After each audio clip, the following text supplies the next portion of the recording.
દરમિયાનમાં ત્રીજી અને ચોથી આજ્ઞા તમને ખૂબ કામમાં લાગશે. શું કહ્યું બોલો?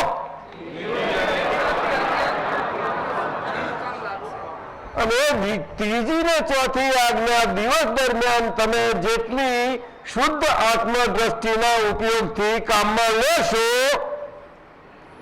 અને એ પ્રમાણે એ આજ્ઞા પ્રમાણે તમારો આખો વ્યવહાર ફાઇલ સ્વરૂપે અને એ ફાઇલમાં બધો સંભાવે નિકાલ સ્વરૂપે જશે.